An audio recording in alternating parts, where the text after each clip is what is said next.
Ça ne sent pas bon du tout pour le PSG et j'ai un très, très, très mauvais pressentiment. Les amis, bonjour, j'espère que vous allez toutes et tous très bien. Très, très content de vous retrouver en ce samedi après-midi, en ce début de week-end, pour une nouvelle vidéo qui, de base, n'était pas prévue, mais je voulais la faire parce que c'est quelque chose dont je voulais en parler. J'ai regardé le match du PSG et du Real hier et ce matin, et il y a des trucs qui m'ont fait faire cette vidéo. J'ai vu des choses dans les matchs qui m'ont pas plu du tout et qui m'ont surtout inquiété, notamment par rapport au match à venir, la double confrontation face à Chelsea en Ligue des Champions. On va faire le débrief du match, on va analyser ce PSG Monaco, cette défaite de Paris. On va analyser tout ça.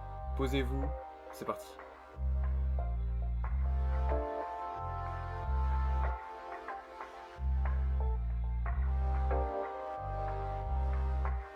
Paris s'incline donc 3-1 au Parc des Princes. Ce PSG de Luis Enrique perd à 3 jours de la double confrontation face à Chelsea en demi-finale. Et honnêtement, le 3-1, donc cette victoire de Monaco, c'est le score qu'on aurait pu avoir, sincèrement, durant le match retour de la phase des barrages de Ligue des Champions, si Monaco n'avait pas été réduit à 10. Je pense que ce qu'on a vu hier, c'était peut-être le scénario qu'attendait Paris si Monaco n'avait pas pris rouge à la 60e minute au match retour. Un Monaco qui a fait du très très bon boulot et qui est très très bien rentré dans le match. Les 20 premières minutes, le premier quart d'heure, pour moi il n'y a eu qu'une équipe, c'était Monaco. Ils sont très très vite rentrés dans leur match.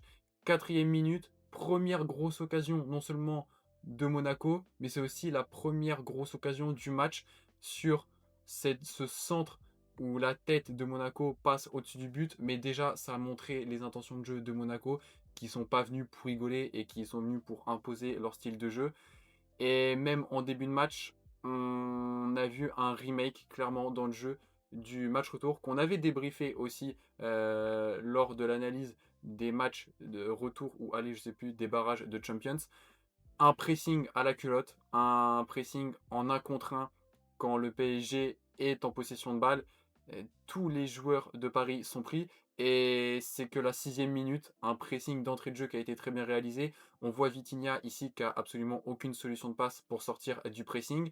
On voit Gvara à droite qui fait l'appel de balle parce il s'était débarrassé de son vis-à-vis, mais au final Vitinha ne le sert pas. On voit que Gvara s'énerve. C'est quelque chose aussi que j'ai vu durant le match hier, je vais pas dire la mésentente, mais l'incompréhension entre certains joueurs. Et Vitinha, du coup, qui est obligé de repartir en arrière, et Monaco qui fait une très très bonne anticipation de pressing. Et c'est quelque chose aussi dont on avait parlé pour Paris, c'était d'à quel point parfois ça peut être dur pour ressortir du pressing adverse. Et là, dès le début du jeu, dès le début du match face à Monaco, ça a été le cas. On voit le marquage à moins de 2 mètres sur 3-4 joueurs. Vitinha qui est obligé de faire la passe ici à Dro, il me semble que c'est Dro ici. Et ensuite, ça revient sur Zabarni. Et Zabarni qui n'arrive pas à contrôler et à remettre en une ou deux, trois touches de balle. Et au final, ça sort en touche. Ce qui fait que en à peine 15 secondes de jeu, tu passes d'un potentiel long ballon qui t'emmène en 3 contre 1 ou 3 contre 2 sur ton couloir gauche à au final un ballon perdu qui se transforme en touche pour l'adversaire aux 25 mètres. On avait parlé que le pressing, la ressortie sous pressing pour le Paris Saint-Germain, ces derniers matchs, c'était un petit peu compliqué. On le voit encore face à Monaco. C'est une des choses inquiétantes quand on sait qu'il joue Chelsea mardi soir. Mardi soir ou mercredi soir. Je sais plus quel jour il le joue, mais il les joue, pardon, mais c'est cette semaine.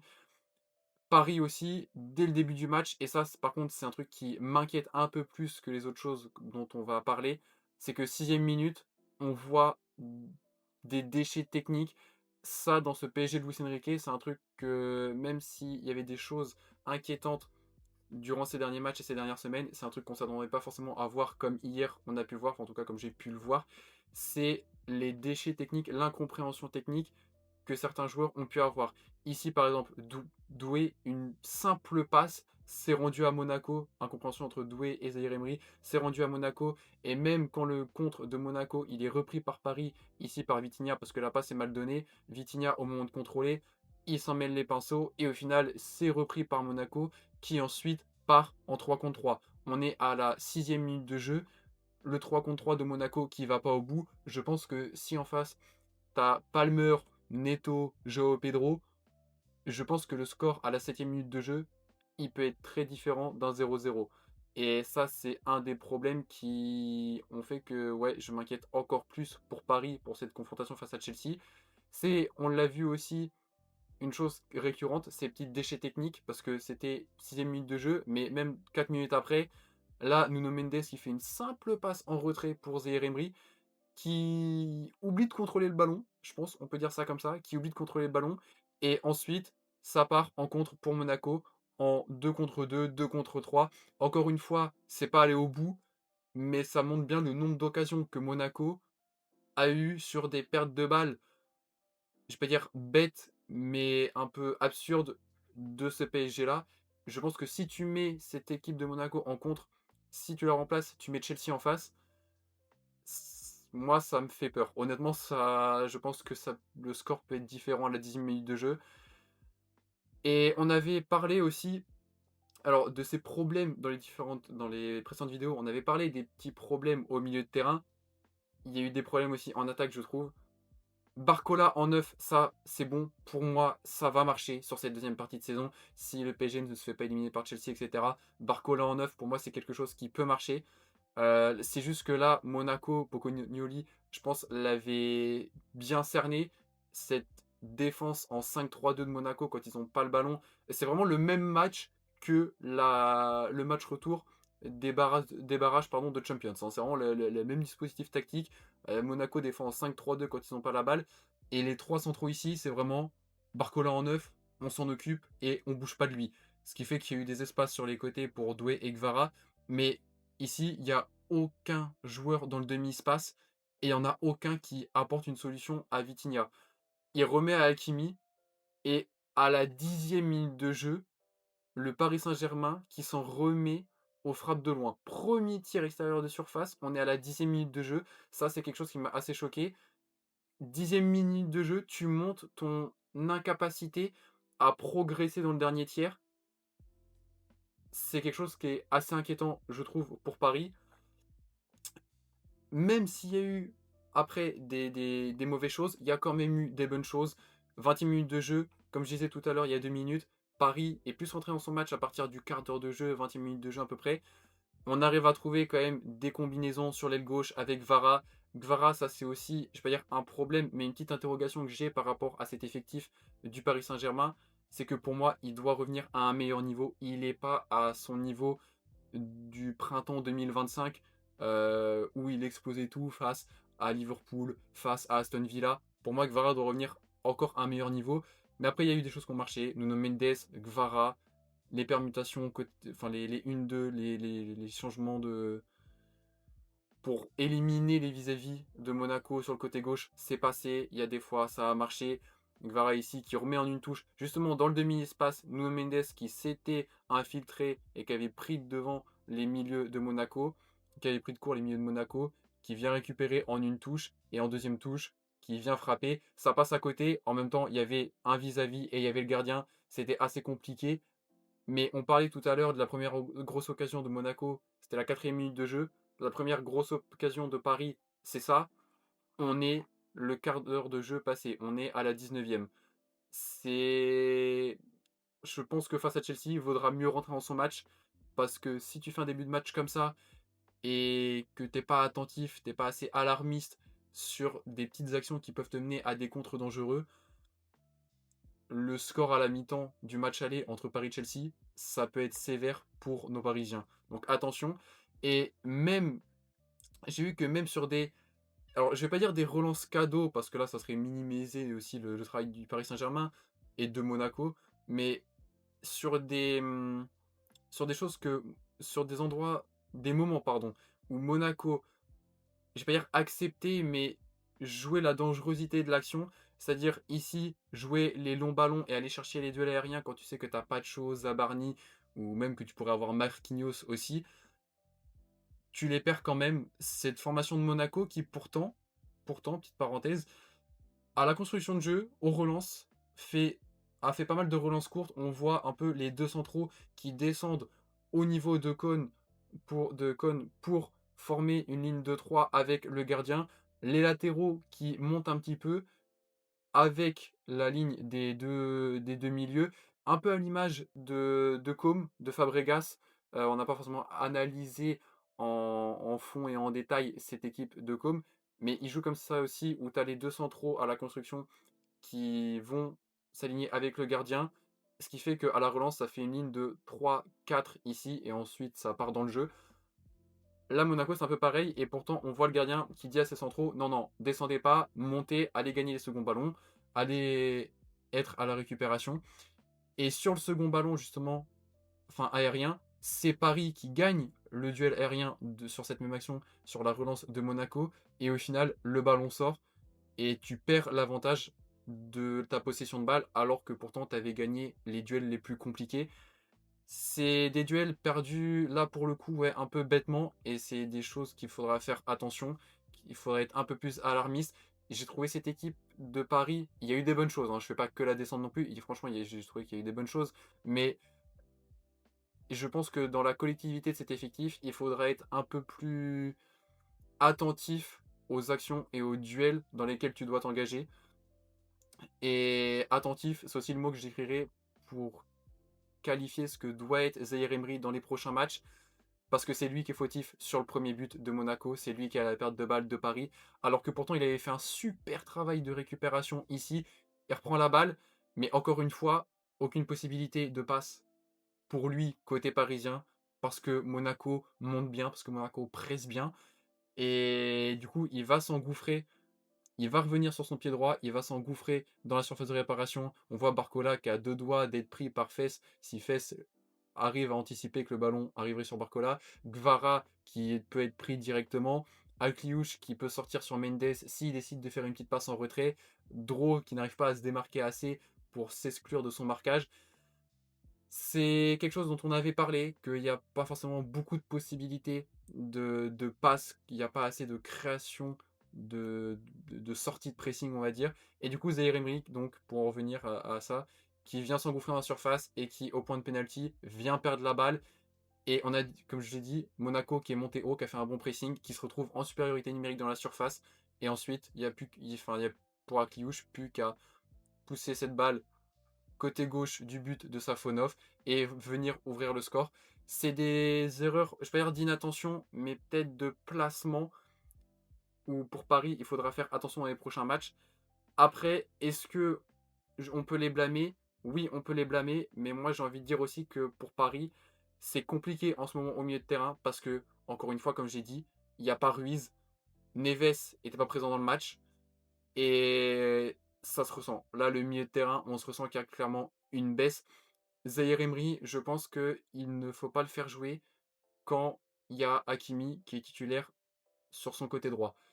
Parce que pour moi, ouais, Zaïre Emery, on a vu sur cette saison, enfin en tout cas moi c'est mon appréciation, je trouve qu'il a beaucoup plus de repères en tant que latéral droit qu'en tant que numéro 8. Et même si tu me mets un Zaïre Emery en numéro 6, je le préférerais vraiment dans cette position-là, plutôt que numéro 8, où des fois il se perd un peu, où il n'a pas forcément l'expérience du placement et il n'a pas forcément les passes adéquates, on va dire.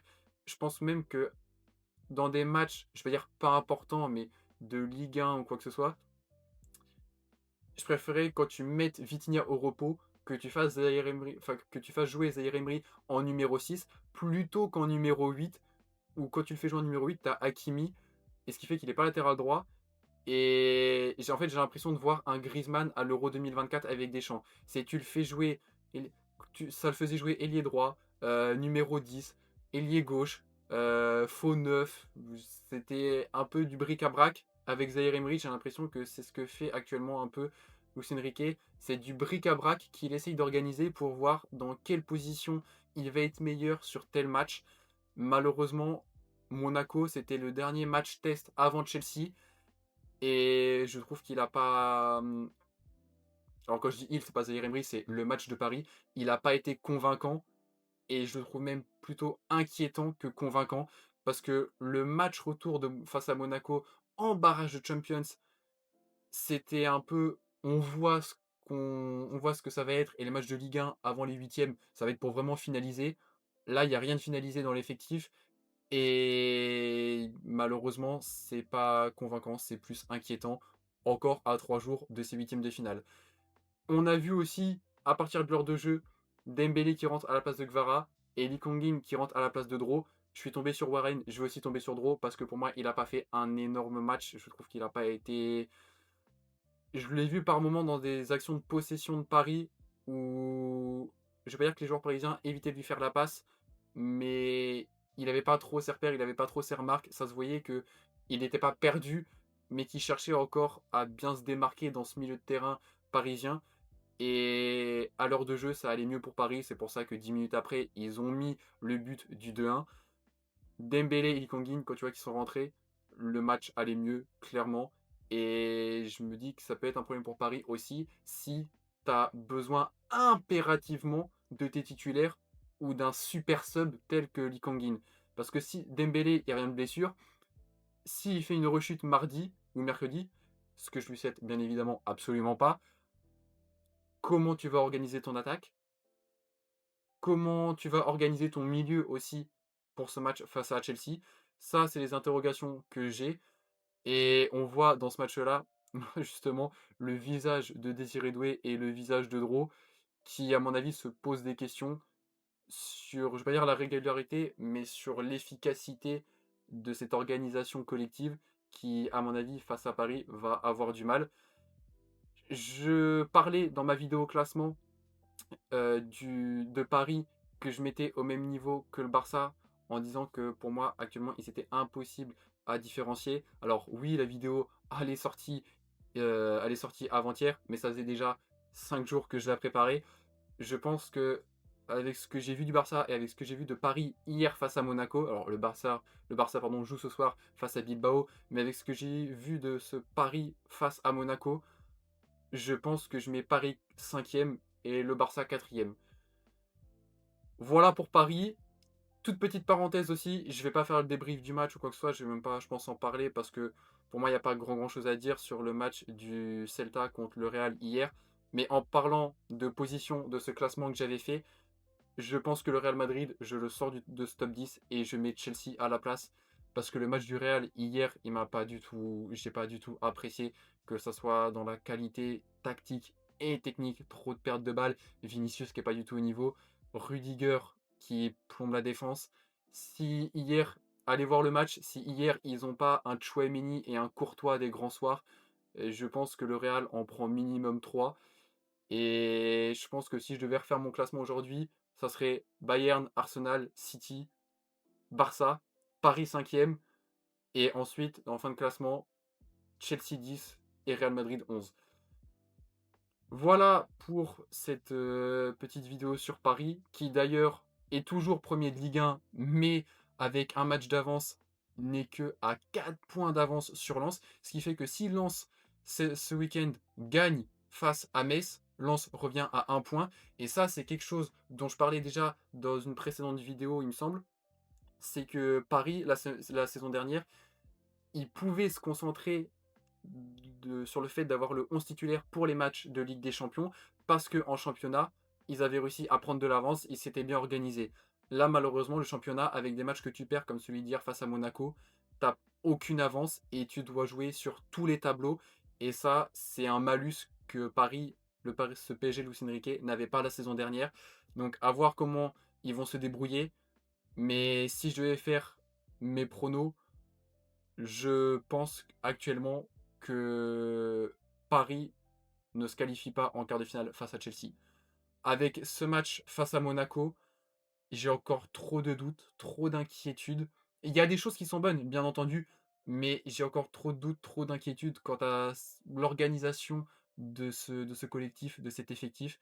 Et ça, ce qui me fait dire que pour moi, actuellement, Paris n'est pas capable de se qualifier face à cette équipe de Chelsea.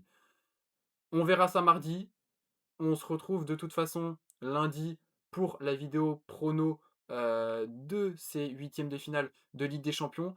Peut-être, je suis pas sûr, je dis peut-être qu'il y aura une vidéo qui sortira demain. Je vais voir si j'ai le temps d'en faire une ou pas. De base, je voulais en faire une sur ces quarts de finale de Coupe de France qui se sont passés cette semaine. Mais au final, j'ai décidé d'en faire une sur le match de Paris.